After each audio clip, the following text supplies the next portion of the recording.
సింధూర చంటి దగ్గరికైతే కొంతమంది రౌడీలైతే వచ్చారనమాట. వచ్చేమో వాళ్ళ ఆయన చంటినేమో రౌడీలైతే తీసుకెళ్ళడానికైతే చేతులు కట్టేసి అయితే కడుతూ ఉన్నారనమాట. తినేమో చూస్తూ ఉంటుందన్నమాట. అప్పట్లోగా వాళ్ళ ఆయన చేతులనైతే అతని చేతిలో ఉన్న తవలనైతే తవలతో కట్టేసి ఆ రౌడీలేమో చంటినేమో తీసుకెళ్తూ ఉన్నారనమాట. ఆగండి ఆగండి ఎందుకు తీసుకెళ్తున్నారని చెప్పేసి అయితే చాలా బతిమాలతో పరిగెడుతూ ఉంటుందన్నమాట వాళ్ళ రౌడీల వెనక.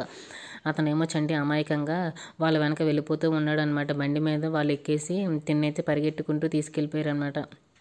అంతలోగా సింధూర ఏమో వాళ్ళ అత్తయ్య వాళ్ళ ఇంటికైతే వస్తుందనమాట. అప్పట్లోగా సింధూర వాళ్ళ అత్తయ్య మావయ్య ఏమో కారులో నుంచి బయట నుంచి వచ్చారనమాట. అత్తయ్య ఆగండి అని చెప్పేసి అయితే ఏంటి ఏం కావాలి అని చెప్పేసి అయితే అడుగుతూ ఉంటుంది అనమాట చంచలమ్మ.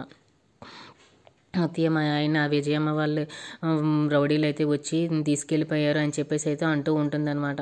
అంటూ ఉంటుంటే అసలు ఎందుకు తీసుకెళ్లారు అని చెప్పేసి అడుగుతూ ఉందన్నమాట చంచలమ్మ.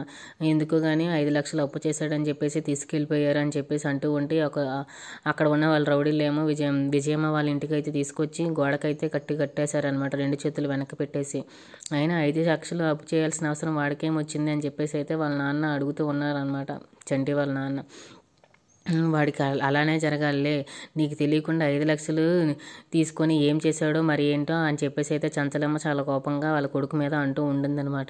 ఆ మాటలకేమో అక్కడ ఉన్న సింధూరికి చాలా కోపం వచ్చి మిమ్మల్ని ఏమో 5 లక్షలు కట్టమని అడగలేదే, ఇప్పుడు ఇమ్మని అడగలేదే అని చెప్పేసి అయితే చాలా కోపంతో మాట్లాడుతూ ఉంటుందన్నమాట. అక్కడ ఉన్న సింధూర ఏమో అక్కడి నుంచి బయటకైతే వెళ్ళిపోతూ ఉంటుందన్నమాట. మిమ్మల్ని ఏం అడగలేదు, మీరు అతని గురించి ఏం మాట్లాడొద్దు అని చెప్పేసి అయితే సింధూర ఏమో అక్కడి నుంచి వెంటనే విజయమ్మ వాళ్ళ ఇంటికి అయితే పరిగెడుతూ ఉంటుందన్నమాట. ఏమండి అని చెప్పేసి అయితే గేటు దగ్గర నుండి పిలుస్తూ ఉంటుందన్నమాట.